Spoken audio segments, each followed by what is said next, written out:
Hey everybody. Hey Uh, everybody. I'm not seeing anything on the YouTube page, Tom. I think it's got a delay to it. Oh, okay. I do see it's recording or it's doing something. So we are recording. Everybody, welcome to the first ever Bancroft Brothers Portfolio Pointers webinar sponsored by Tony. Wacom, the makers of your favorite antiques. Every artist should have one. Every artist does. And hopefully right now people are joining us live in the chat. And by the way, we will do Q&A at the very end. I know that there's a little bit of a delay, I think, in this broadcast. So we will hopefully get to that and see them once you post them. But we're going to do that at the end. We want to also welcome two of our students. So Tony and I both are in academia, and I have started the animation program at Lipscomb University. And Tony? APU, Azusa Pacific University, is where I teach, and I started the animation program there almost 4 years ago. And we have two of our students with us. So each one of us has a student representing. Oh, Tom just flipped him. I switched him. Right. So I want to introduce to everybody here Rachel Yost. She's one of my seniors in the animation program. Hey, Rachel, how's it going? I'm good. I'm good. Hey, Rachel. Good to be here. I understand we're going to be looking at some of your portfolio pieces. That's true. We are ready to go. And then I'd like to introduce my Lipscomb University animation senior also. This is Maddie Williams. Hello. I'm good to be here.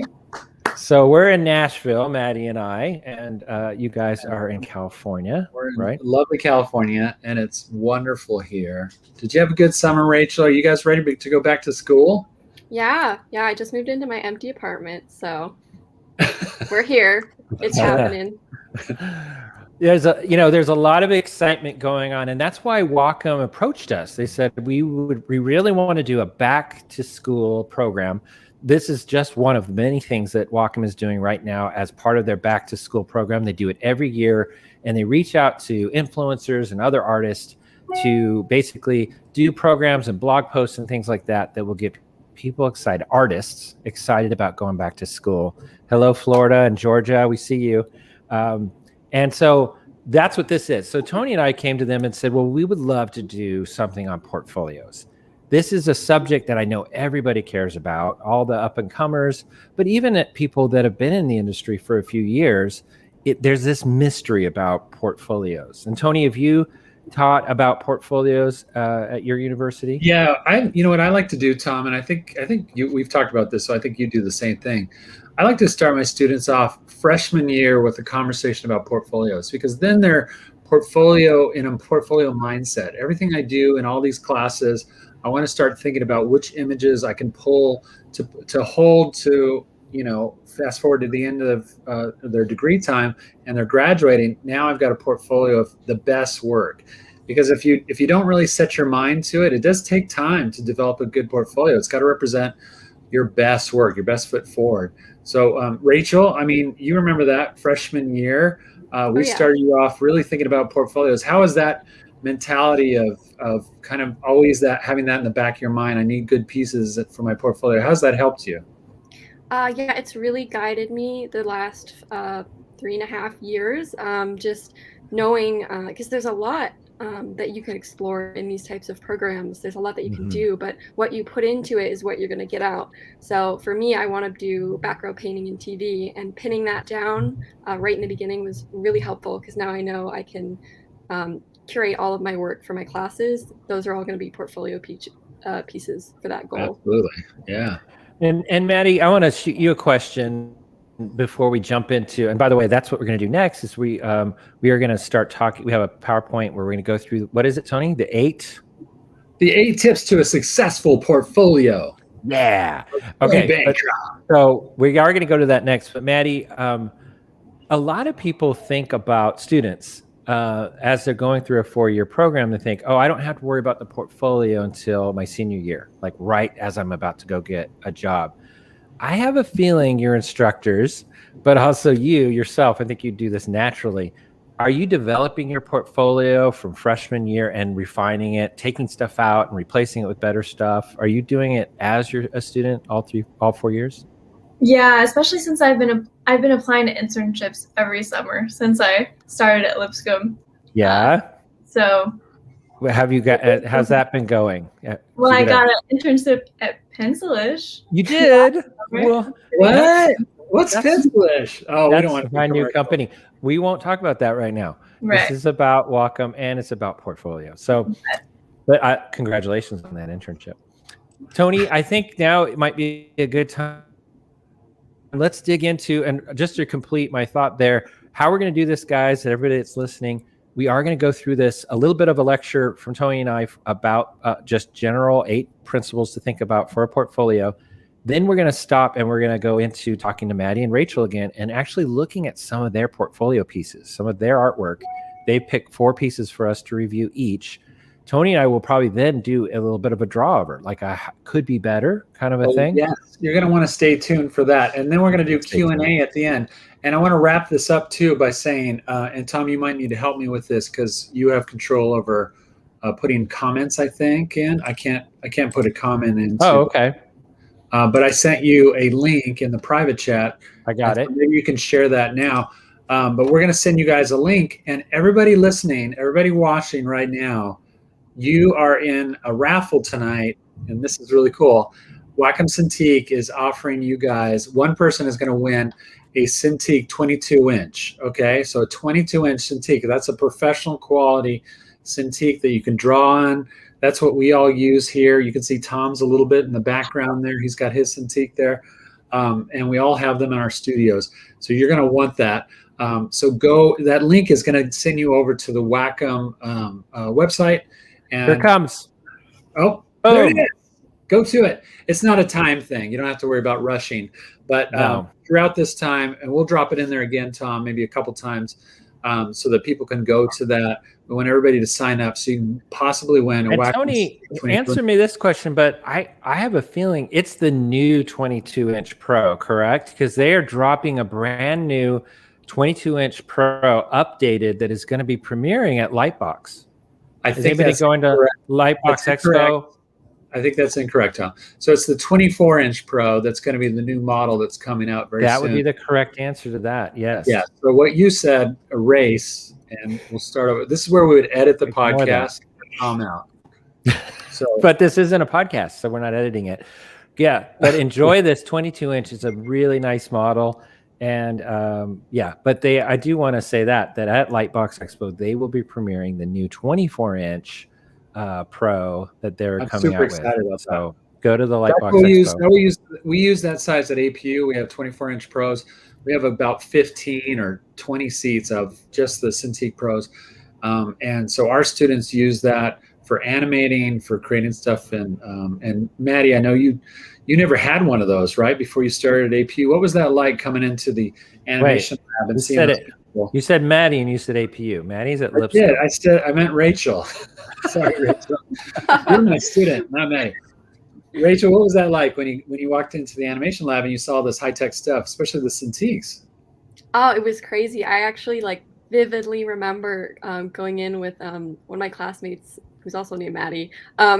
We just went in and we were like, oh my gosh, it's so shiny and big and it's just so nice. Because I had a dinky old tablet that you had to draw on it and then look at the screen, and it's such a big difference to just see it right there. Maddie, you've had experiences with Wacoms, right?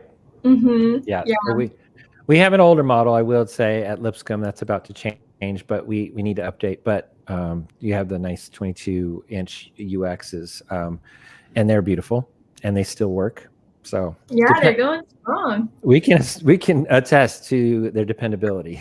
So, all right, Tony, why don't you go right into? And I think I need to screen share. Try and screen share your PowerPoint, and I'll post it. Okay, can you see my full screen here?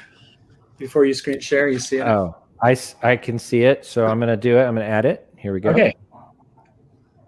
Because it takes my other screen out, so I can't see you guys anymore. So just give me the high sign if you need. Oh, it's there. Yeah. Okay, so here we go, guys. This is 8 tips to a successful portfolio. I share this again every year with my freshman class when they first come in, because to me, as artists, we need to be always guiding ourselves, working towards the goal of coming out of whatever university you go, whether you're learning at home or online or whatever you're doing, working towards creating a portfolio. It's the number one tool that shows your potential for jobs, for getting into college. Maybe you're a high schooler and you need a portfolio to put together so you get into the university you want to go to. It's useful for everything you do as an artist. It's kind of your proof of concept of who you are as an artist. So that is what an art portfolio is. It's a sample, a simple assemblage of your own personal artwork. It expresses your creative potential, and I put that in red on purpose. It's the potential of where you're at the moment. Don't worry, it doesn't have to represent you forever. It's only as good as the last image you just put in before you change it and put a new image in. And So let me throw this out. What also that means, potential means moving forward. They do not want to see how you have progressed. They don't want to see your old artwork. That is very important to say. And I know this is going to be one of your tips, but only put your best work in. that is the number one tip, Tom. Number There one it is is. put your best foot forward. A portfolio should showcase your talent level currently at this moment. Don't include pieces that are too old or not your best. So if your mom has this piece on on a refrigerator held up there by a magnet, and it's been there since you were 10 years old, and she says, I just love this little Bobby Billy, whatever your name is, don't think that should go in your portfolio. It should be current. All your best stuff currently, okay? So that's number one. Number two, I'm going to try and keep this brief. Keep it short and sweet, just like this presentation. Don't overwhelm the person you're showing. Keep it about, I say 12 to 14 images, but it could even be a little less even, but I wouldn't go over this. I wouldn't, don't make it too massive. Literally, they are going to spend 10 to 30 seconds. And I made this portfolio presentation a long time ago. We've done a podcast with somebody from Netflix who says they will look at something maybe 10 to 15 seconds. So it's actually, I'm being generous here when I say 10 to 30 seconds. And I'm just going to throw in one story, Tony, which is that same recruiter from Netflix. We had him speak, and I think Maddie, you were a part of this too, to some of my students, and he admitted, and he was very bold about it, and we really appreciated his bluntness. Was that he said, oftentimes when we're looking through stacks and stacks, and they get a ton of portfolios, of course, for a specific job, and we'll get to that too. Like say it was, prop design. If they open up the portfolio and the very first image they see is not a prop design, because that's what they're looking for at that moment, they will put it aside. Yeah. Or if they open it and they don't like that image, they will put it aside. So really, that very first image can't say how important it is. You're getting ahead of me, but thank you. Sorry. Three, first of all, tailor your portfolio to the job you're applying for. So this presentation and this point is specifically for those that are coming out of university, coming out of training, and going now to seek work in the studio system. But tailor your portfolio to the job. So if you want to get into character design, that usually starts with prop design. So make sure you have props in there. Make sure you have character designs in your portfolio. That should be the most. Now you'll have some other things because variety is important too. We'll get to that in a moment. But the main thing should be the main thing. Okay. So if you want to be like Rachel, I don't know why I want to call you Maddie, like my student Rachel, she wants to get into background design. You're going to see that everything she shows tonight is probably driven towards that for the most part. She's got some variety too, but that's important. So number 4, let your artistic voice come out. I can't tell you how many portfolio reviewers we talk to that says everything just looks the same, and we got so many people that are copying anime, or they're copying this popular artist that they really follow and they love, and everything, but it doesn't feel unique. So we all are born with and have within us our own insight into how we draw. It is our style. You always wonder about, like, people say, oh, I like your style, and you're like, what? Do I have a style? I didn't know I had a style. And you do. Everybody has a style because it's how we filter all the things around us. It's our perspective. It's what we think is appealing. That goes into how we draw. That becomes our style. Don't be afraid of having a style. That's what they're hiring you for. Have a voice. If there's a certain kind of, a technique you like to use that's unique to you, or a graphic style or presentation that is unique to you, don't be afraid to explore that, especially if you're a character designer. And Tony, can I just jump on that? I won't jump on everything, I promise. Okay. But I do have an example of that, which is, how do you do that, right? So I'm going to dig a little bit deeper on that and just say this, is that a good example of that is many of you in school and stuff will have a class about, say, concept design or something like that. And you have to draw a bedroom, right? And so many people that are looking at portfolios have seen a kid's bedroom or teenagers, just a bedroom design. And it shows you can do perspective. It shows, you understand layout and design elements and things like that.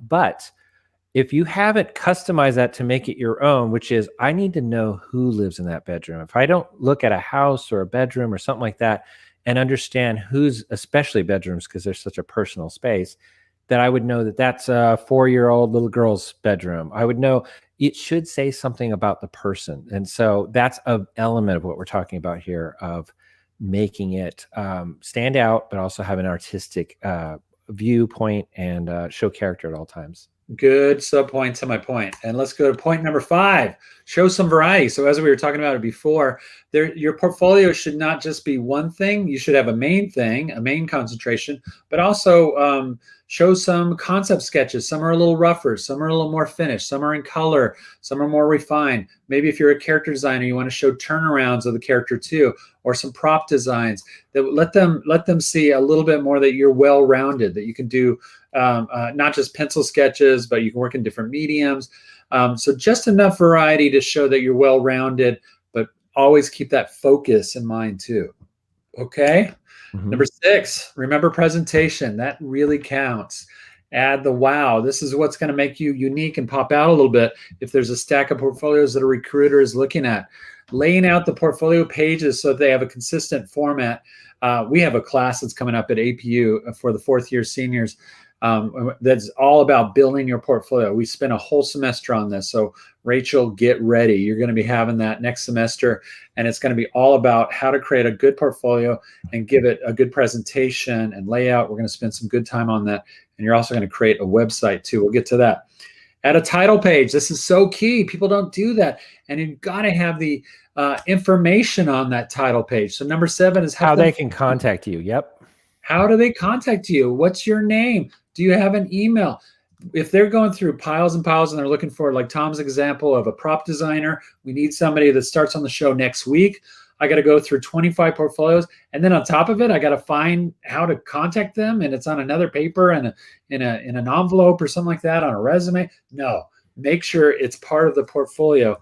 And I'll show you some cool examples of that. And number 8, get your portfolio online. We are in a digital age. When Tom and I first started out, we had huge, like binder things of a physical portfolio that we walked around and went right to the studio and put it on somebody's desk and they leaf through it and all this kind of stuff. We're not in that age anymore. Everybody wants everything to be digital. So you got to have a PDF of it. You got to have a URL that you can give out. Make it as easy as possible. And oftentimes now when you're applying online, it just asks for a website. A link. They just want a link. Yep. They just want a link. So you've got to be prepared with that. So yes, here's some really cool examples. So I apologize to any of the artists that you recognize here that I grabbed off of YouTube or I grabbed off the internet. These are great examples of cover pages though for your portfolio. Look at these. It's got the name on there. It says what they want to do. It says character design, visual development for Philip Light. I know Philip, he's a great guy, and he is currently doing this. This was his student portfolio piece though, but now he is a well-known character designer. Brittany is out there, Carrie, they're all professionals now, but this is their college, portfololio. But you can see how it has all the information so that somebody can get a hold of them. Although Brittany's should have her website on there, her email on there. You don't have to have your phone number like Carrie did, but at least an email. What to include in your portfolio. So let's talk real briefly about this. These are great examples of life drawing samples. Every studio likes to see life drawings. You ask why. It's about showing rhythm in your drawing. You can tell a ton of stuff about how an artist draws, how skilled they are, how technically competent they are from a life drawing. So every studio wants to see them. They don't always have to be nudes. If you have an issue with that, you can do clothed models. And then gesture drawings that are even quicker. These are like 30 seconds to a minute long poses. The great thing about gesture drawings compared to like more detailed life drawings like these is that gesture drawings are about really capturing the pose and can you get the rhythm in a pose and a nice line of action and those kind of things. They tell Tony, a lot. how did you get these out of my portfolio? They're not mine. Okay. Nicholas here has got a great page for a character designer, but I recommend doodles and sketches. Cafe sketches are hot, right? You get to see this on people's Instagrams all the time. I went to the coffee shop and I just doodled people. That's a great thing to put into a portfolio, particularly if you want to be a character designer. And this one in particular is obviously poses from life, but he's also caricaturized all these people that he saw in this cafe. Great character sketch page in a character design portfolio. Animal sketches, just like life drawing. I know, it's like Bambi-esque. These are amazing. Yeah. I like these. I know. And please know that if you're failing, these are professional. These are all very professional examples I'm giving you. I like to give my students high goals. So we look at professional portfolios.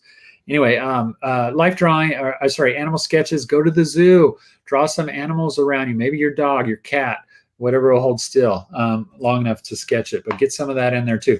Remember that most of the films that are being made these days have anthropomorphized animals. So studios like to see that you know how to draw animals, okay? Yeah.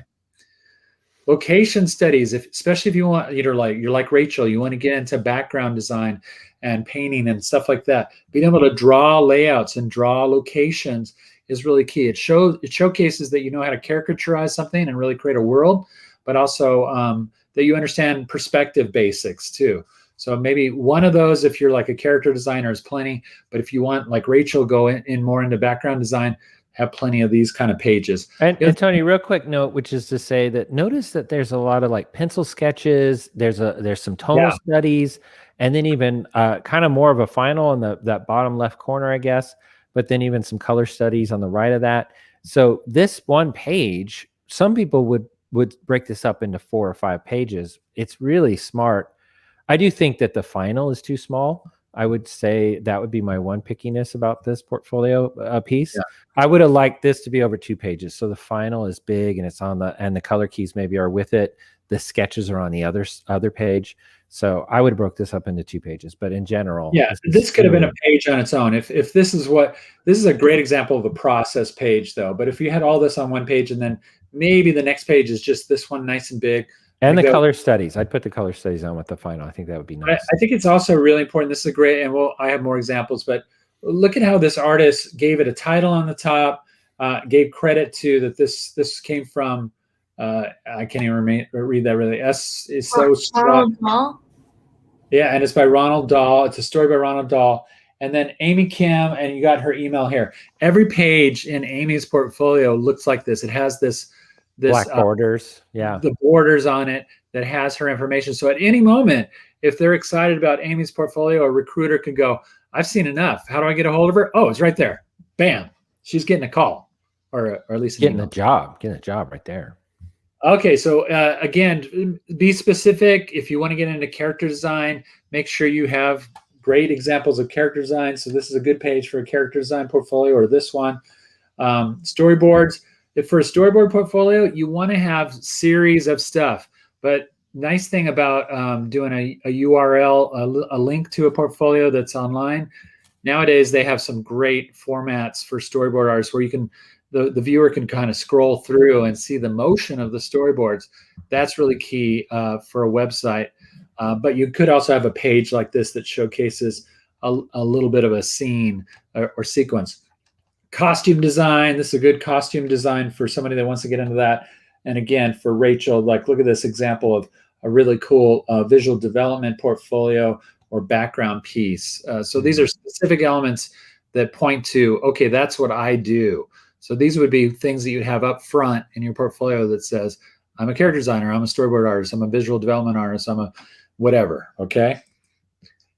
Design the page. So almost last but not least is what we talked about before. Make sure it has a good layout to it. A process is always fun. I love this example here of these rough drawings, exploratory of the character, and then a final piece here. Same thing here. This is chock full of exploratory down here, getting closer, does a final turnaround, which is a very technical thing, but people like to see it because that's what if you're a character designer, that's one of the first jobs you'll get is doing turnarounds like this.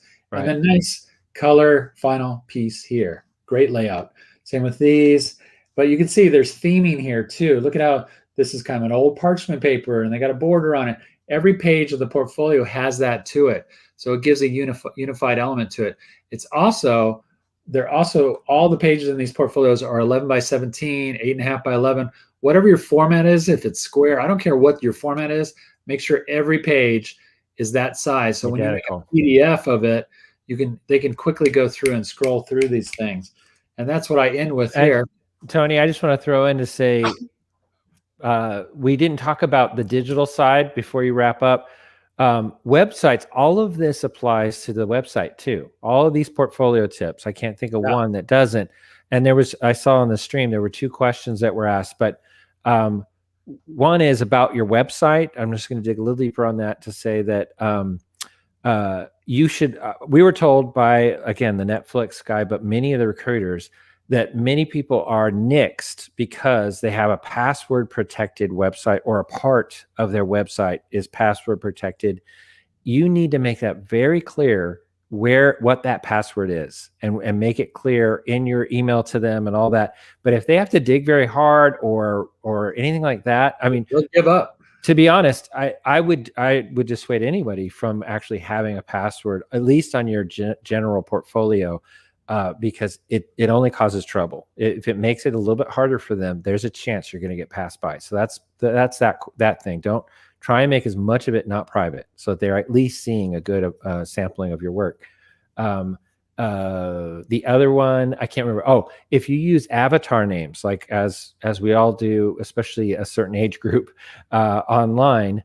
Make sure it is not all over your portfolio. I don't want to see Crazy Girl 13 all over your portfolio. I want to know what's your real name, because that's the way the real world works. We need to know who I'm interviewing. I need to know who that is. Well, that's who they're going to employ. They're going to employ Carrie Cassidy. They're not going to employ Crazy Girl 31. So you need to be known as a real person in the professional world. Okay, so last but not least is what not to include. Fan art. Do not put fan art in there. I would just discourage that outright. There may be cases where you did a really cool digital image of your favorite, anime character or something like that. But mostly those are copyrighted IPs. You should not have other people's work or copyrighted elements in your portfolio. Make it all original. Poor resolution scans. I can't tell you how many times I've seen people with their iPhones. They're taking pictures of stuff and putting those horrible looking, badly lit images into their portfolio. Make sure you get a nice flatbed scanner or something for your life drawings, or make sure you're doing everything digital, and that way they'll be nice and clean.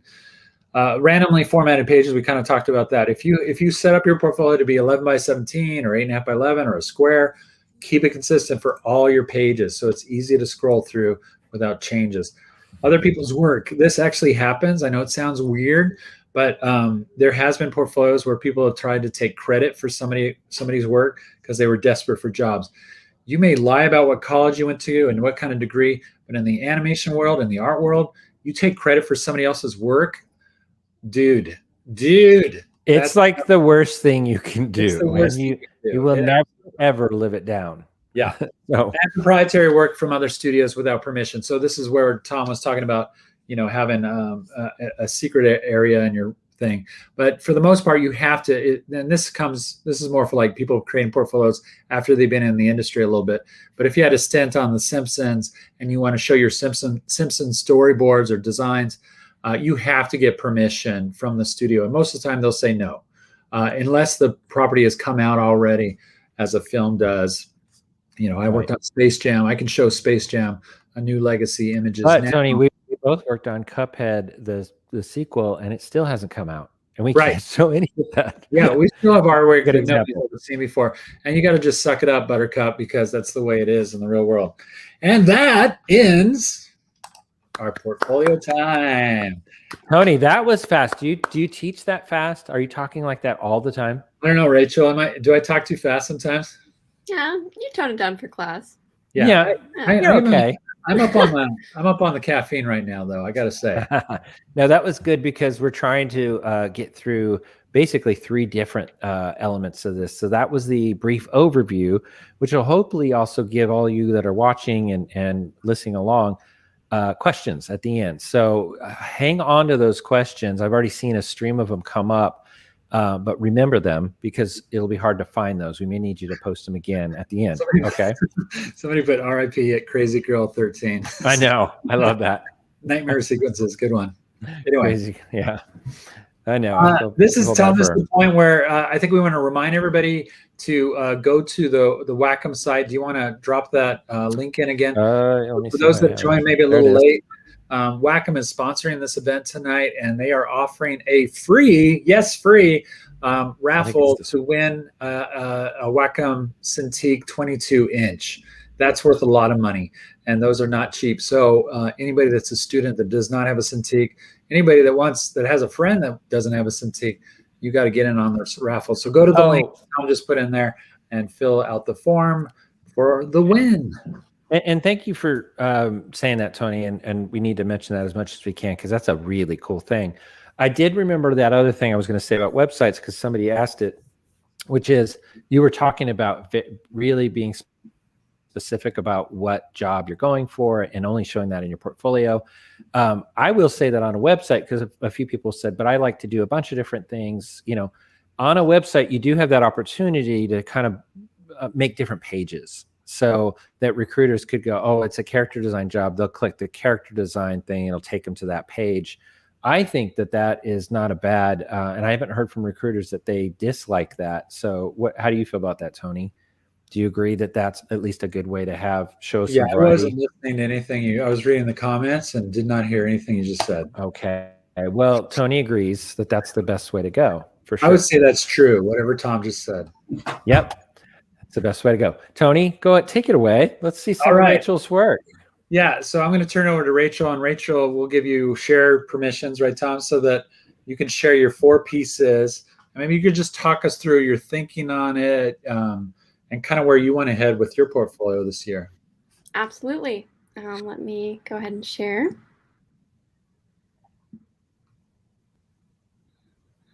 I'm looking for the thumbnail to pop up. You tell me when. Okay, there we go. Mm-hmm. Here it is. Okay.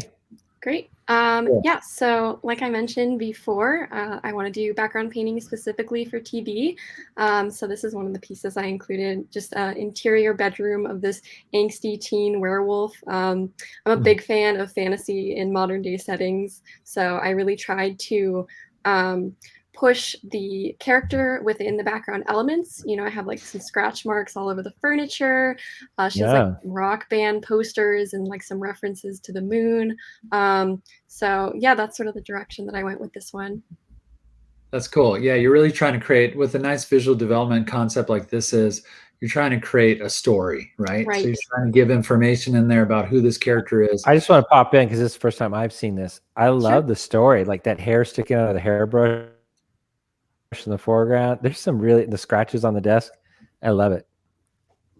Yeah, great. I imagine that like she just got done arguing with her mom and just like had a fit and scratched up all the furniture. She's like, dang, and she's on a cell phone right there, right? Oh yeah. That'll be one of the things I'm gonna probably talk about clarifying a little bit. Sure thing. Do you want me to move on to the next one? Yes, please. Okay. Let me pull this one up. Oh, you're doing them all separate. Okay. Yep, it's just the easiest thing for my setup here. There's somebody named Kathleen Yost on the call. Oh, that's my mom. Hi, Mom. Mom's here. Love it. Maddie's crying now because her mom didn't show up. What? Did she? There's that next one. You tell her. Oh, you didn't tell her. Nice. So this is a little fairy home tree. I actually started this at APU in our visual development course. It was originally in summer in daylit, but something that I see in a lot of background painters' portfolios is include different seasons, include different lightings. So I went ahead and turned it into a winter scene for some variety. Just some twinkle lights and snow. Yeah, and I think this was really helpful just to show that I know how to take something into a completely different season. Yeah, to me, I really like this. My first response to it, because I saw it earlier, and Tom, I'd love to hear your point on it. But it's got a dynamic angle. There's a thrust of tapering lines that are going up. It's drawing your eye into the image and kind of up into the image. And there's a lot of information there, but I think she's done a really good job of giving it kind of a large mass so that it reads as boom, a treehouse first and foremost, and then you get the second read of, oh, there's a little door and there's a little swing and it's Christmassy and the colors and everything. It feels like a happy scene. I'm getting all those vibes from it, and just like that, it reads like gangbusters. That's what you want from a really nice concept piece. I agree with all those things. I'm going to throw in one critique, which would be, to me, your front door is always the focal point of a house, right? And I can hardly make out that door, and I don't quite understand the green around it, what that is, and even the shape above it. I think that's like a brick. I don't know what it is. Maybe it's bark, but I think you could have made that a bigger shape, a bigger focal point to this illustration. It also sort of doesn't make sense that it's like way up top when there's actually another door lower, unless there's multiple people living there. Maybe it's an apartment. So, but anyway, just a little bit more. I think that is the idea, right? Is that there's a lot. Yeah, of it's like a little building. fairy home apartment. But I definitely get the critique there. I think a lot of the values there are really close, just in value, and I think it's getting a little bit unclear. So it's definitely a good tip. Yeah, and unfortunately, you do have. Compositionally, Tom, from a layout perspective, what she's got there is a great device too. I love those little wood pegs. That makes it look like maybe a squirrel stairs or something like that. But what that does from a design element, repetitive elements really cause your eye to follow into the composition. And so she started off well with those repetitive elements.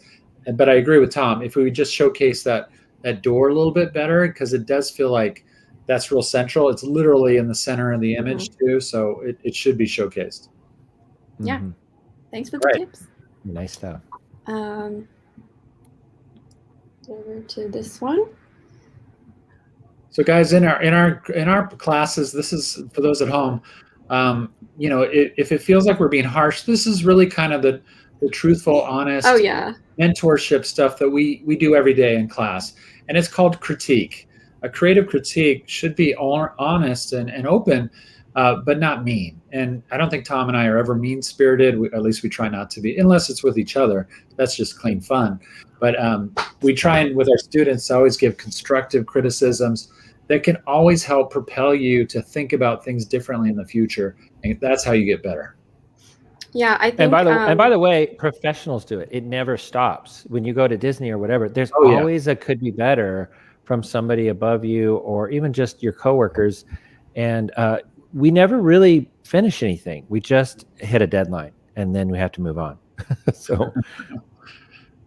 Yeah, I was going to say, I agree. I think I see a lot of just people that new freshmen or high schoolers that I've talked to about animation, they get really scared about the whole critique part of it, but it becomes like, I don't know, now, like I'm asking for critique. Like I'm constantly online, reaching out to people, reaching out to Tony. I'm looking for people to look at my work, because that's the only way that you can really progress. What a great point. That's why you're going to make it in this industry. It's that attitude, for sure. Well, thanks. Absolutely. Tell us about this piece a little bit, Rachel. I actually have a Wacom story about this. I recently got the Wacom Art Pen, which lets you change your brush angle with rotation, just going like this. And so that partly inspired this piece, because I was able to get these really painterly shapes and angles. I use a lot of, in my other pieces, most of my backgrounds are very like, I don't know, I use a lot of textured brushes and hard edges, so I really wanted to go more painterly and soft with this to show some style variety. So that art pen was really great to have. And yeah, it's just a little forest scene. I would say this is more of a conceptual piece. I'd love to bring it to a more complete finish, but yeah. Yeah, I like the graphic element to it. You're using a lot of bold straights and some really hard, bold shapes in it. Compositionally, I really love the thrust that you have, the the diagonal going through the center of the frame, but you're also developing layers there too. So even though it's graphic, you still have a sense of depth to it because you're utilizing atmospheric perspective. And what that is basically the graying out and the desaturating of the levels behind that, say, that tree that's going off to the right. And that's what, even in a graphic world like this will give you a sense of depth too. So there's a lot of cues here that you're already putting into it. And then the foreground element, you got a foreground, you got a midground, you got a background element that creates depth. So then the foreground element obviously has a lot of linear perspective too, with those boards that the character is sitting on. That pulls your eye into the composition. And look where his placement is too. I like how you place the character there. He could have been maybe a little bit more forward in the composition, maybe not quite set back so far, but it's still it's in the thirds. You know, if you break up a cinematic frame into thirds, the thirds are kind of the sweet spot in a composition. So he could have been maybe a little bit to the right more, just so he'd really hit that thirds mark. But other than that, I think it's very dynamic composition. I'm going to throw a little critique in here. I agree with everything Tony just said. Really nice. I really like this, Rachel. So my critique is going to be just adding to that, which unfortunately is on a negative.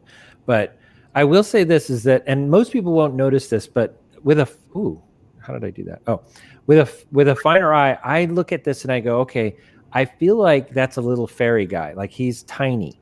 And so there's a proportion thing going on here that feels odd, which is the trees over here have to be gigantic because those are further away than this foreground element here of the guy in the pots and pans. But then further, I look at the pots and pans and I go, well, proportionally, we all know what a pot and pan is to our bodies. So that makes him even more small. Like he's tiny compared to even his world's frying pan. That's a really good point. Tom, Yeah, was that your intention? Was that he was like a little fairy guy? No, that was not my intention. You had a great out there, Rachel. Thank you for being honest. Because you should have said yes. Say, yeah. I forgot his wings. Yeah. All right, let's go on to the next one. Tip, though. Yeah. Well, really let me nice. Just say real quick before you go on, the way to solve that for those that are at home when you have a scale problem like that, I would go with it. Like if you told us that, oh no, he is like a little fairy guy and he's supposed to be small. Obviously everything around him is kind of big, like those pots and pans. So he's small, but to really drive that home, put something in his hand. Maybe he's holding a flower, and we know what a flower looks like in a regular hand. But if it's like a huge oversized flower that's taller than he is, all of a sudden, boom, the audience is with you and goes, okay, that's a small guy. Agreed. Yeah, good point. Good stuff. Chloe that Weaver wasn't what she was doing. Whitney, hi.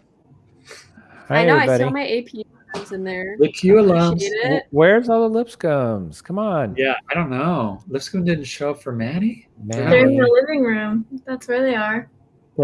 Are they watching this? They're watching TV. Oh, go ahead. Did you have another one? Sorry, Rachel. Yeah, one more. Okay, here we go. Bam! Yeah, so Nice. Tony was talking about that variety. I see a lot of studios when I'm applying for internships asking for gesture drawings. So I always try to include that on a separate page. These were just done from, I had a great friend that wore some traditional Mexican dress, and she did actually a virtual Zoom figure drawing session or on Twitch. So yeah, these were fun. I think, gosh, they were like a few minutes each, but yeah. Really great. Yeah, I love the poses that you have here.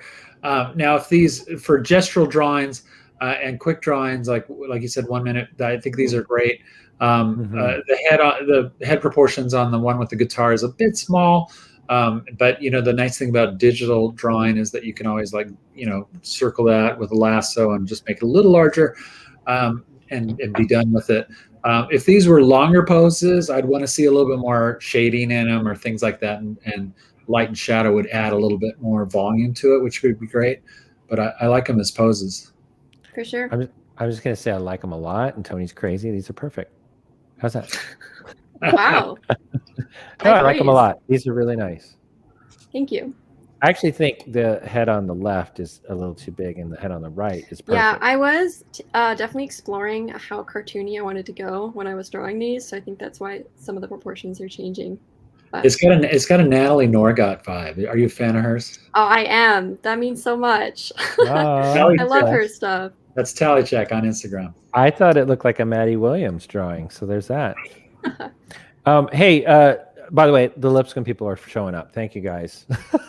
Lipscomb's You in the house. made me and Maddie feel better.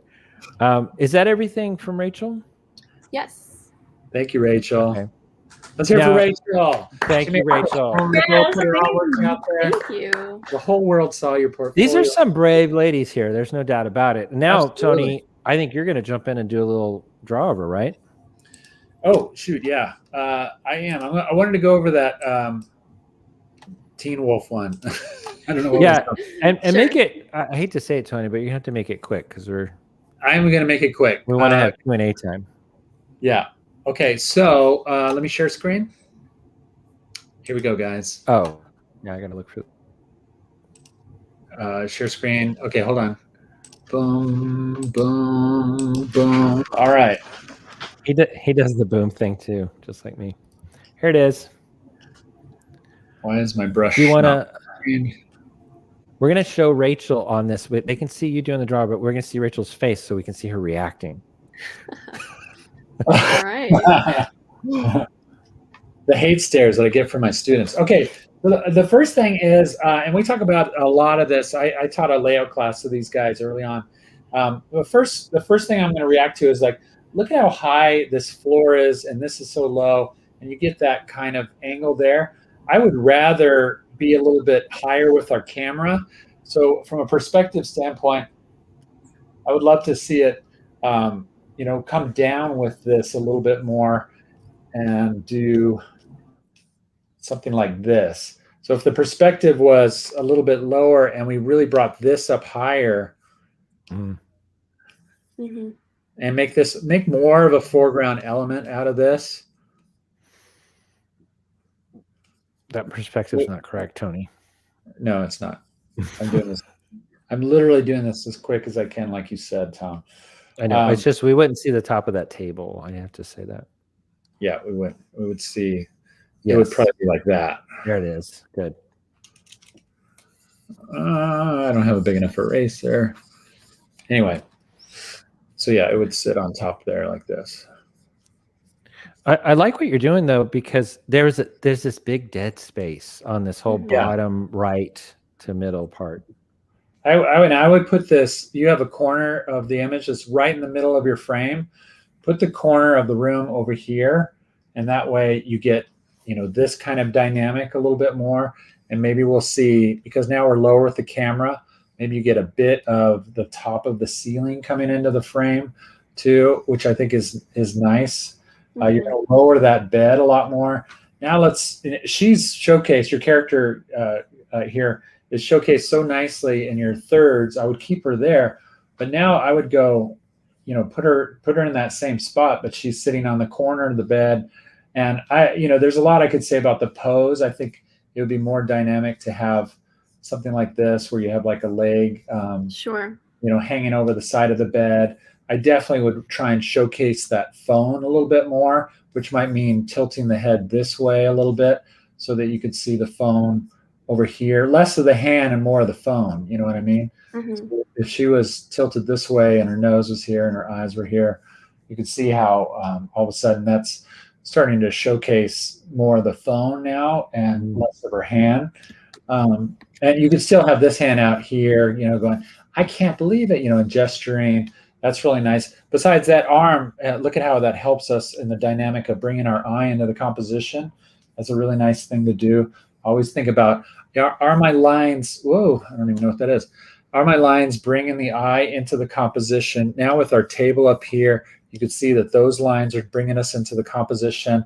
Everything is going to a lower horizon line that might be here somewhere, and everything is coming out from there. We got a lot more dynamics going for us, but it's really centering us into and showcasing the storytelling of the character. Now you're still going to do all the other things, that the great ideas that you have, Rachel, of scratches and things like that. But now you're showcasing it even more. Maybe you have a lot bigger scratches here, and on top of that, your scratches are kind of placed on top of things. You know what I mean? But anytime you can see something cutting into and therefore making it more dimensional. Like I would cut scratches into the wood, and then you're getting silhouette value, because now you're breaking up that shape a little bit with Good point. scratches here. And you can, now that's going to read like gangbusters, right? Especially with your you have a good tonal sense here too. We talk about that in our layout class too, is like layered tones to create contrast. And so you have a nice, I would even go a little lighter with this foreground thing here, so that the darkness of this ground will make these read even more. So you get some nice contrasting elements there. But yeah, overall, I think it's good, and I think it could just be stronger by more dynamics in your bringing down your horizon line is the main note. Absolutely. Thank you so much. Wow. So just redo it. Yeah. Does that sum that up, Tony? Yeah. No, I know that's hard to hear. And you did an amazing job. So I know Tony agrees that, he's just giving you some broad strokes that, yes, would mean redoing it completely, but right. Well, and the last thing, can I just say this real quick? Because and this should have been my first thing, is that, when you're doing something in color, it starts with tones first, with values. And we talk a lot about this too at APU, but the most amount of contrast is where a viewer's eye will go. And what is the most amount of contrast in this? When you first glance at it, what do you see? White. The duvet cover, right? Right. The white cover, because it's white against almost black. I mean, it's so dark in here. So this becomes your focal point. The character should become your focal point. She should be whiter and have more dark around her. And then I would put more, maybe a darker valued color in here instead of a white duvet thing. Like even this like pencil, this color here that you have on the reddish pen pillow would be great for this, right? And then you put her in a lighter sweats top, whiter fur and everything like that. You can still do some shadowing there and stuff, but make her overall whiter. You're certainly going the right direction because you did the white fur. That was a really smart decision. And you don't see that with werewolves very often either. So it makes her kind of a neat and unique and attractive werewolf. But I must admit, I thought the exact same thing. When I saw this, I was like, I'm really distracted by that big, crinkly white, sheet. So really nice job. Rachel, how did that feel? I mean, it's class. It's how it goes. No, it's all good stuff, really. I mean, some of the lighting notes are not as huge to fix. And you know what? Like, even if I don't get to playing every single note every time, for next time, it's always going to inform the next piece. So it's always good. Yes, exactly. What a great attitude. Good. Tony, well trained. Complimenting you now. So let's go on to Maddie, because again, we're on a clock a little bit here. So I did put in the comments once again for those coming in late, and a lot of lip skimmers, I guess, woke up and they're here now. And so welcome. And then also in the critique or in the comments, I just put the new how to get your 22-inch Wacom Cintiq and get in on that raffle. So there's a link there again. And now let's jump back over to Maddie. Look at, I did it. I said Rachel. All right. So Maddie has given me 4 pieces. I'm going to hopefully share them all, and it won't be as pretty, but I can share them a lot quicker by doing a preview. Here we go. And let me just make that slightly bigger, if that'll help. All right, Maddie, tell us about this piece. Well, that I did for Daniel's short film. He's one of the students, and for his senior film, he asked for a couple of his friends to do character design ideas for it. Yeah. So this is the sheet I made for him. It's called cheating at other schools, but not at Lipscomb. Well, he didn't take this exactly. He mixed it all up. No, I know. No, he changed it radically. So I think that's really smart. Yeah, it's a pioneer woman who has a bear arm for one of her arms. That's fun. It's called Bear Puncher. Mm-hmm. That's the name of the short, which I love. Coming out this fall, hopefully. Yeah, but those are really, and what I wanted to say about this is, and Tony, you showed it in your portfolio presentation, some examples like this, which is, I can't tell you enough how people that critique, right? Recruiters and stuff, they, but especially artistic recruiters, let's put it this way, art directors that do get, by the way, you don't get to show usually, oops, I've already gone forward. You don't get to show the art director your portfolio. Usually it's going to a recruiter first, and then they narrow it down to a handful and give that to the art director. So it's usually phase 2, but I can tell you this, artists really, really want to see rough sketches, and they also want to see progression. So doing this layout that you've done where you put together a few sketches, and then you have to the right here, that final piece, you even have like a size relationship, or like, oh, that's what she used to be, and now this is what she is. Those are all really neat to see how you think, but also your sketching ability too. So let's go on to the next one. Stealing is wrong. Yeah, this was for concept development. It was we're supposed to design video game characters, which was new. But so they're thieves, and it's a heist game where you get to steal stuff. Nice. And having it be in color is obviously very nice, and the fact that you rendered it a little bit more than say like this one is really nice to show that you can do that. I like that your sketches off to the side of just basically, because it's whoops, I'm doing that online, aren't I? Shoot, sorry. It's a Mac thing. There we go. But as like, especially a concept piece like this, so I've designed not only the characters, their costumes, I'm also throwing in some props. Obviously, that would normally be other departments that would do all those things. But the fact that I like that you'd put them all together in one piece. I wouldn't say you would do this for everything, but as a as one piece, I think that's really neat. The only thing I would say, Tom, I'll just jump in and just say I really like your shape variety here in a character design, especially when you have two contrasting characters. You want them to be unique. You want them to look different from each other, and you've done that very well here with these two characters.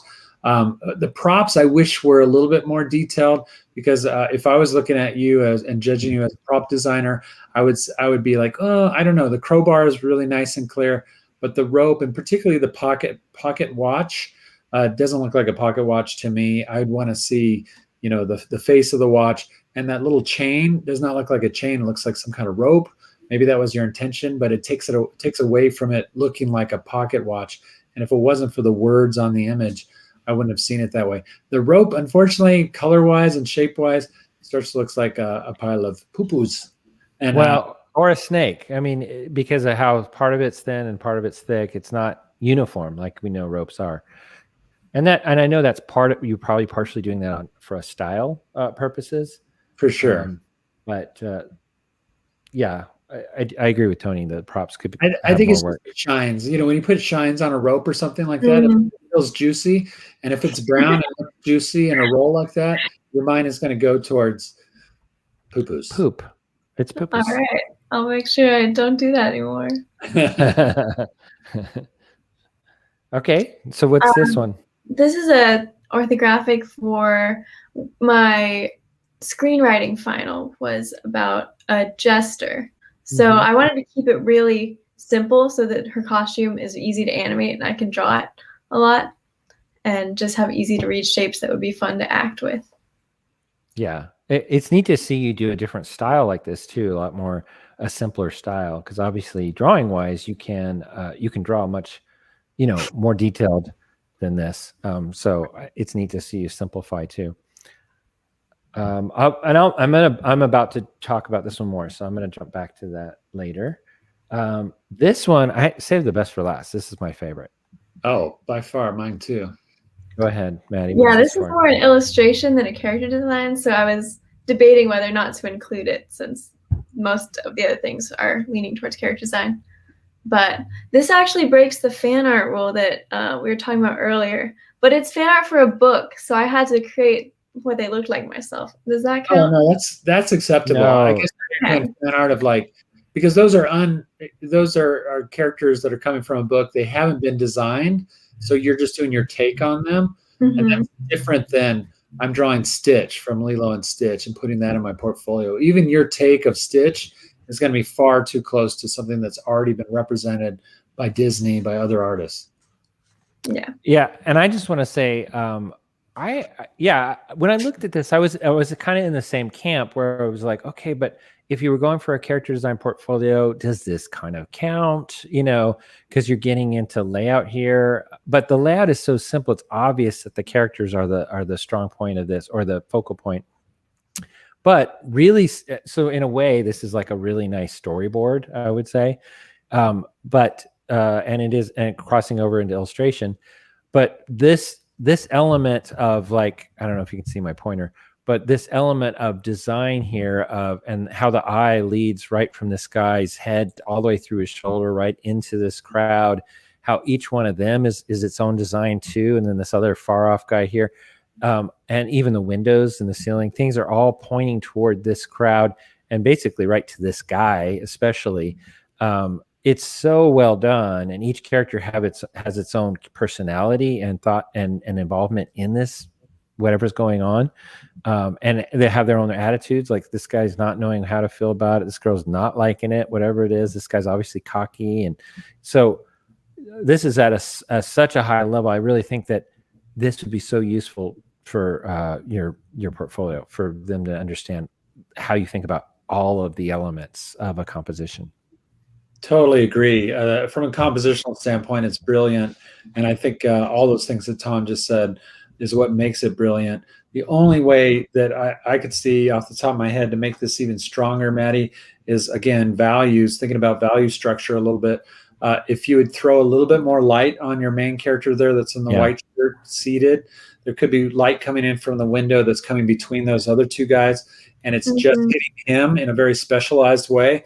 Put him in a pool of light, he'll really read like gangbusters that way, because right now they're all in the same value right now, and you want him to pop more light against dark. And he's up, and you've got a great setup for it. He's up against a very dark character with his suit being really dark. Just put a little more light on your guy in the seat, and then it's gangbusters. It's all the way. It's a home run. Okay, great. I'll do that.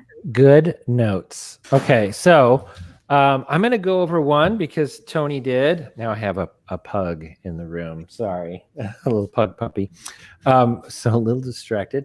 But let me screen share. Where did that go? All right. And so I selected one. I already mentioned it. The orthographic. So Tony, I don't know if you noticed, but I've taught my students to say orthographic and not turn sheet. I just think it is more, and really orthographic comes out of the CG world and video game world. In our 2D animation days, it was more, the term was turnaround sheet. So they're the same thing. But let's see, video file. No, I'm sorry. Oh, here we go. Yep. Oh. I love hearing you just watch and look at your computer, try and find buttons to push. Is that fun? Okay. Yeah. So here we go. I did select this. And so I'm going to have really a little bit on the minor sides. I'm not going to do a redraw or redesign. That's not my purpose here. I just want to, I'm a little bit picky about orthographic sheets. So I just want to say this, is that they need to be useful, because here's the root of it. When I'm teaching about turn sheets or orthographics, and this one's, it is good. Like, for one, how many views? I picked this one also, Maddie, just to kind of make some points. So how many views you have, it has to be useful. So I've seen people that only do like maybe 3 views, and like about that. You have to have at least 5. Many people do even more than that nowadays, especially if it's being designed for a CG animated production. They'll oftentimes want more views. But I'm going to go over this. The other thing I'm a stickler for is, and you did it in the pose on the body, is that each angle should look identical. So you're taking the exact same expression, same pose, and you're replicating it. It kind of bothers me, and I must admit, even from our old school days, Tony, of 2D animation, I've seen many model sheets where the pose is different in every angle. Yeah, it's a whole, in the CG world, that would be very aggravating for the modeler, and so you do want to keep it consistent. And so I only bring that up because you have your mouth going off, and I'm trying to see if everybody can see this, but yeah, we can see it. the mouth is not consistent. It's kind of going in different directions and stuff like that. So again, I'm a stickler about that. Let me go big so that we can see this. And by the way, Maddie, I can see why you did the side mouth. That's how Tom talks. Yeah, exactly. All you know now. Now there's a lot of cheats, and this is obviously a 2D character. And so you can do a lot of cheats, like, you see that in anime all the time, especially where they'll just they won't animate the skin here. And there won't be like a lot for more limited animation. It would just be like paste on mouse that are opening and closing right here. And that's why you put that on the side like that. Because otherwise the other option is, having a mouth that actually has an ability to open, and the jaw actually can lower, and that's more sort of what you'd call a more full animated style. So I don't mean to say that you can't do this really and not, what I mean, and throw it off to the side for a side view. That's an acceptable cheat. But to me, like, I don't know why you put it over here. Like this should definitely be on this side, at least to match this one, right? Mm-hmm. And same with the mouth being open and stuff like that. So and then there's other little inconsistencies. So notice that the neck here is leaning back, and then here it's leaning forward. So that would be something else that the modeler wouldn't understand. So if it is a little straighter here and a little bit more an angle here, I want to see that be more like this then. I think that would be more accurate of how it works into that head shape. And you have, here on the front view, this one seems fine. The back view is identical, but in general, this would be over a little bit more, and that would be at a slight angle. This shoulder would be a little bit higher, probably, or this one would be lower, to match. Yeah. So I know this is a stylized thing, this character, but that's also why why I selected it, is that even with a stylized character, there's certain things that you want to make sense. Again, if we're seeing this from a 3/4 back view, you can see where that eyebrow is. We should see a little bit of that eyebrow. Mm-hmm. You'd want to have that there so that it matches, because basically this is what we're seeing from a side view, but is about that much of her face. This is not consistent. Notice this too, is that it's going this would be convex, and Good. Then right, and then concave. To keep that consistent, this should be concave in the front. Mm-hmm. Again, here's concave. That's going downward, and it should be going up in the back. So it wouldn't go straight across, right? You can't make it go straight across. It would have a little bit of an angle to it. I drew it a little bit too low, but in general, it'd be like that to make that happen, right? Mm-hmm. And so same here, like you might have just a little bit of an S curve so that you can kind of make that transition there. Maybe it'd be a little bit like that. And then this one's fine because it pretty much matches that. So those little things, and I know that you said, and by the way, I would say too, for cleanup and stuff, like this wiggly kind of line, and I know you did this fast for that kind of an assignment. It wasn't about character design really, your assignment, but to put it in your portfolio. And here's the one thing I want to say to everybody listening is, once I was at a portfolio review and I was listening, we'll say it was somebody from Sony or something. I was listening to a pro talk to somebody, a student, about their portfolio. And they said something that I'll never forget, because even all the way up to my professional days, I was a little bit thrown back by this. What he said was, he was asking somebody about their portfolio. And so say it was this orthographic.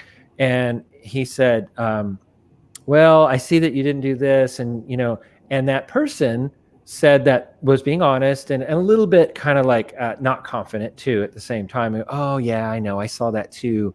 I didn't like that either.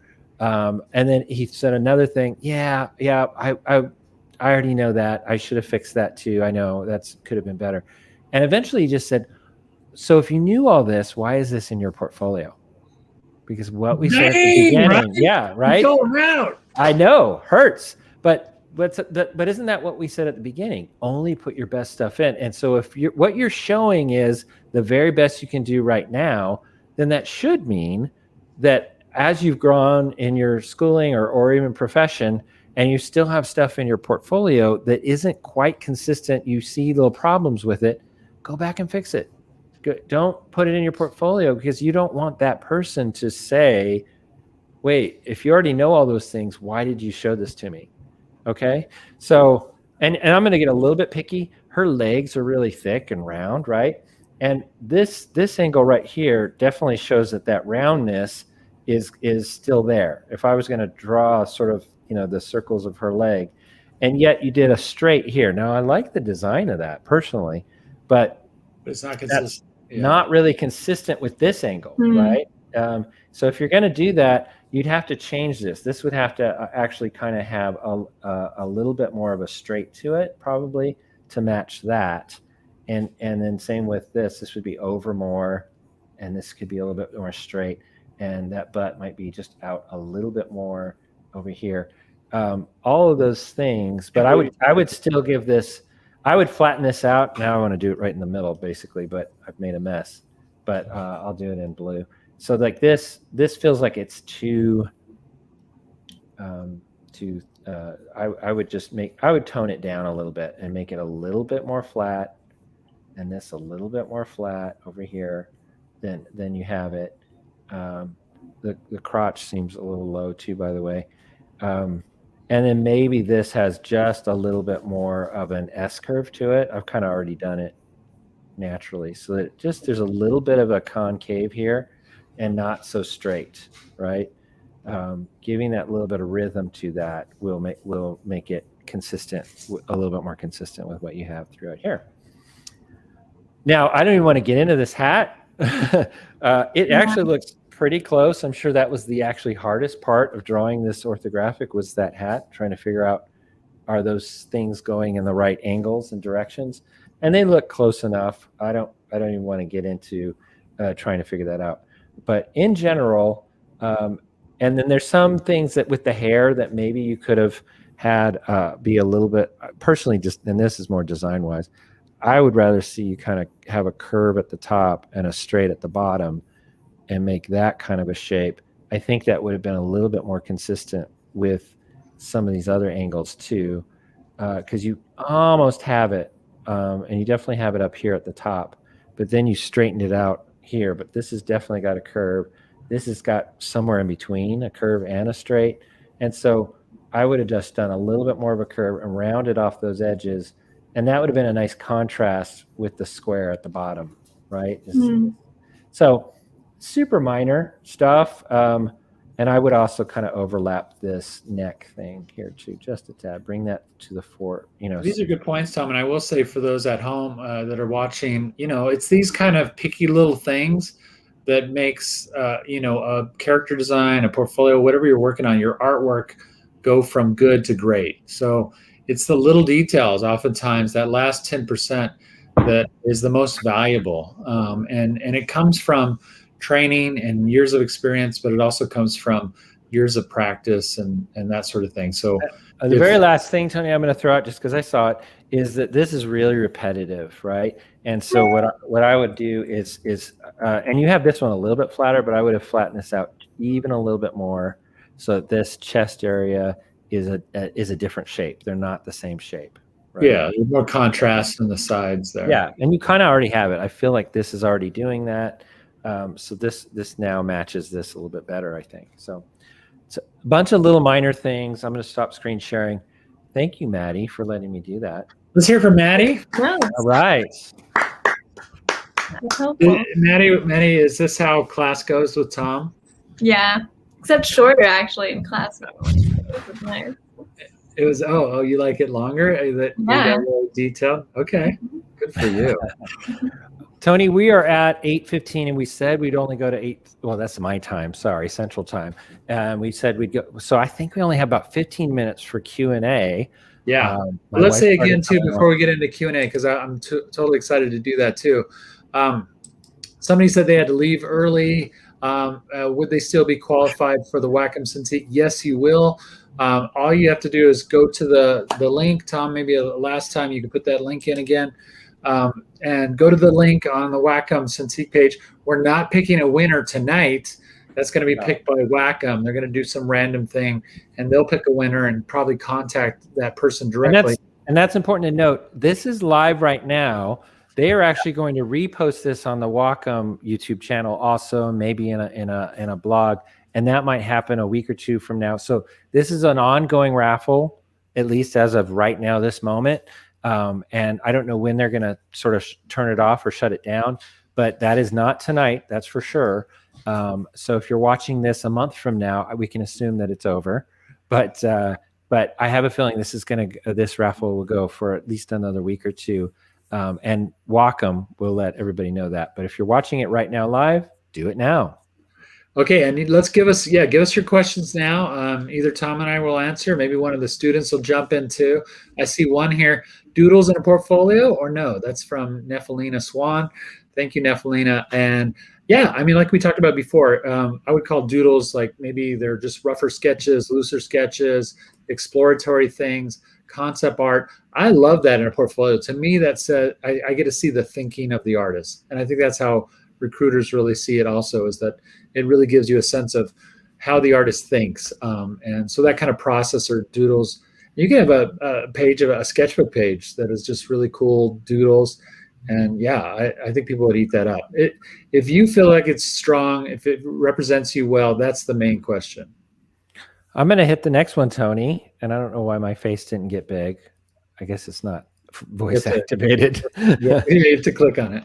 I don't know how that works, but I was just trying things. Here's from Dee Wang. And the question is, what type of portfolio would you recommend for a story intern positions? Story seems so broad. Do you include storyboards, animatics, character design, concept art? Really good question here, Dee. So I'm going to talk about the first one. And I must admit, I have never submitted a storyboard portfolio. And I have seen a few. I don't know the exact answer to this. So I'm going to go out on a limb here and answer anyway. But take that into, if there's storyboard people listening, they may have a slight disagreement. But the big question you're kind of asking here is, how do I show my storyboards? What's the clearest way? Because obviously, I've seen some portfolios where they've shrunk them down into tiny little thumbnails and put them all on a sheet, and they're really tiny, and they include that in their portfolio. I think back before websites and maybe before the internet, that was more acceptable, and that might have actually worked. But having to see them and kind of trace them like a comic strip on a sheet of paper when they're that small. And then also on top of that, I've seen them where they put them on there where they're about this big, like medium size, and there's like, say, 6 to 9 on a page. But then you're flipping tons of pages to follow along. Anyway, the really best way I've seen this, and I know that recruiters have said this to us in our class, they love to see it on a website where they can click through. And I don't know which websites are the best ones to do that, but there are some out there that are set up where you can have that option.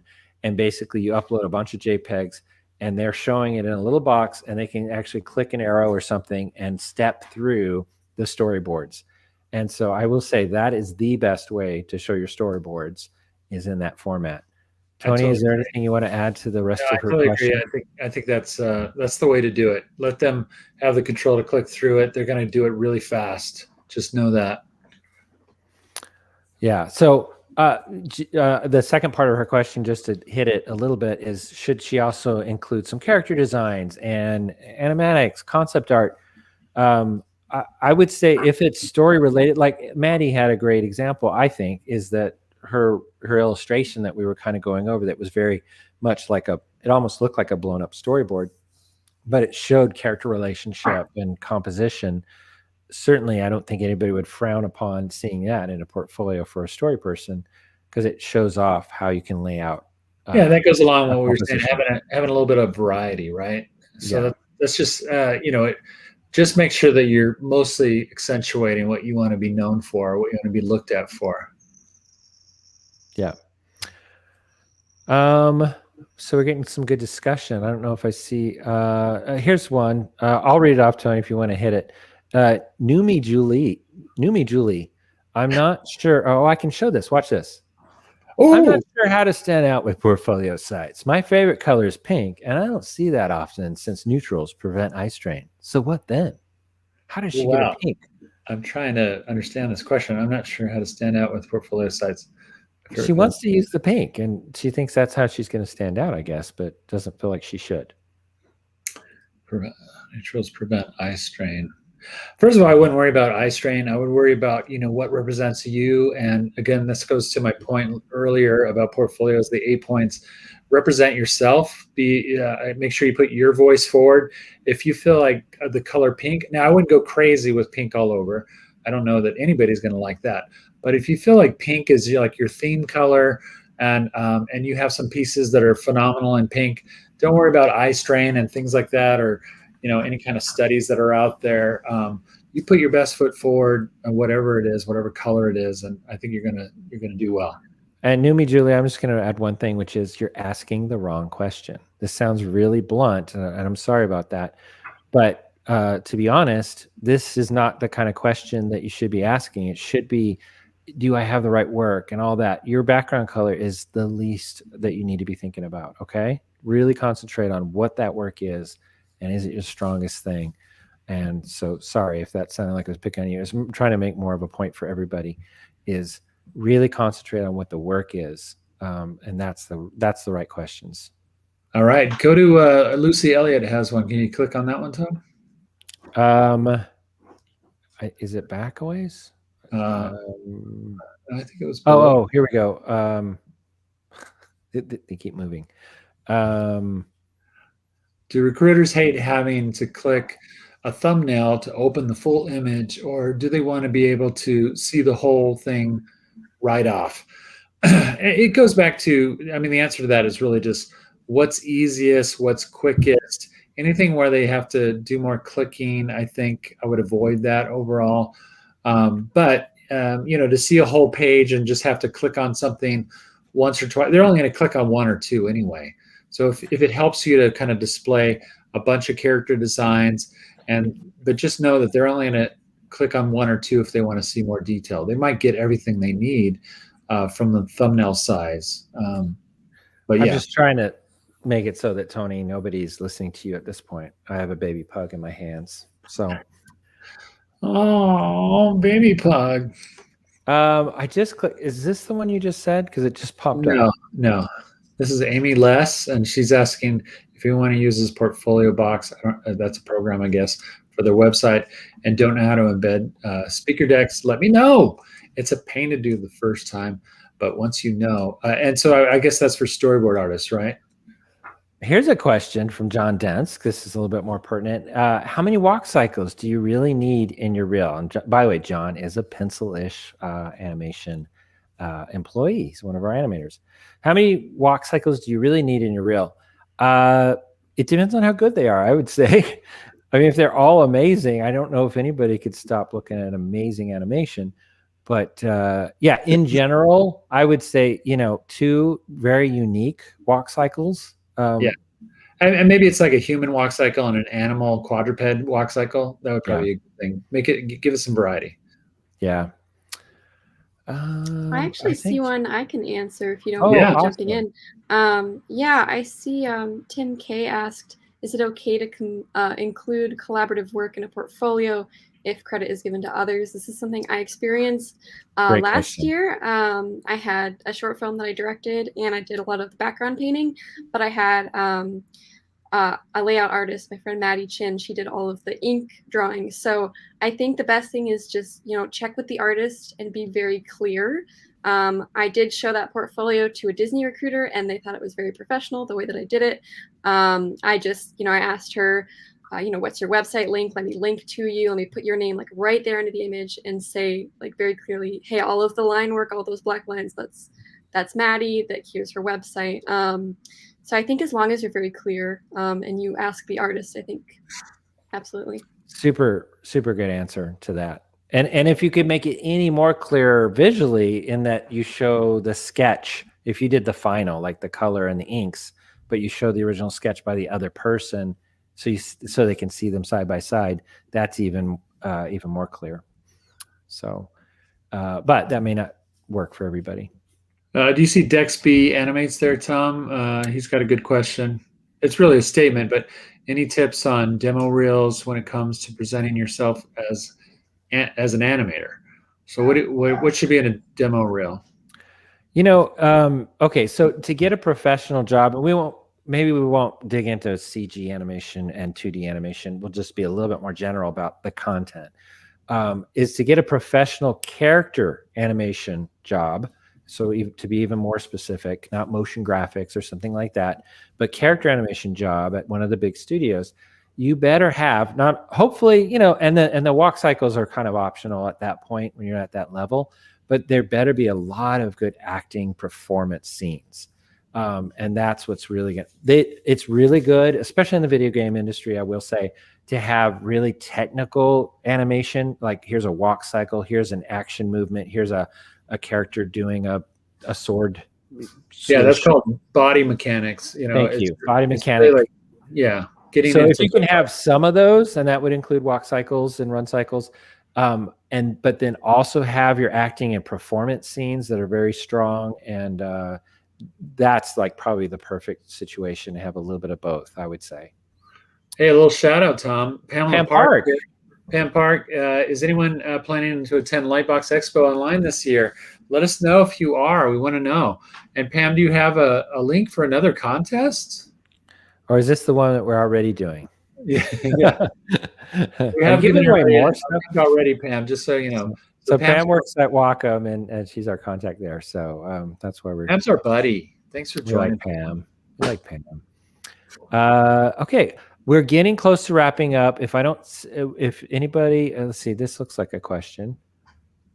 If you have multiple interests, should you make a portfolio for each interest or just focus on one? That's a great question. Yeah. I'm going to jump in and say yes. Having multiple, here's the thing. Many of our students are just leaving school and they just want a job in the animation industry. Let's be honest. We're saying, hey, be specific and right. Okay. So, and as you're going through the 4 years, you're learning all of the principles, because a good school should teach you all of those.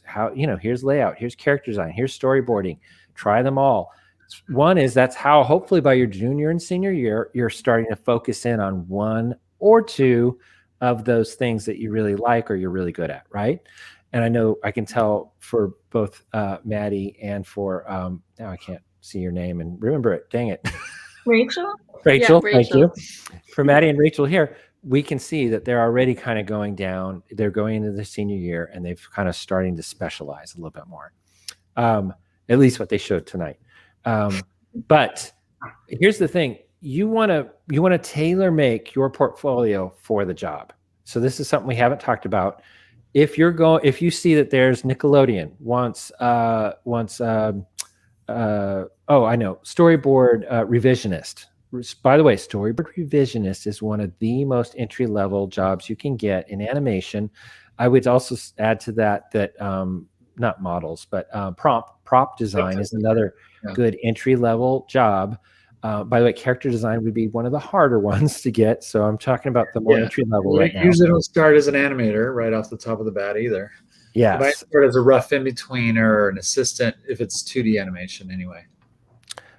So you're going to want to make a very specific one. By the way, Nickelodeon does very cartoony stuff. So look at the stuff that they're doing, that they're airing right now, and you can assume that that's probably the kind of content they're looking for, at least style-wise and all that. You're not going to show what you'd show, say, a video game company that does almost photorealistic, warrior games, right? Where you're going to show props of very realistically rendered axes and bows and things like that, right?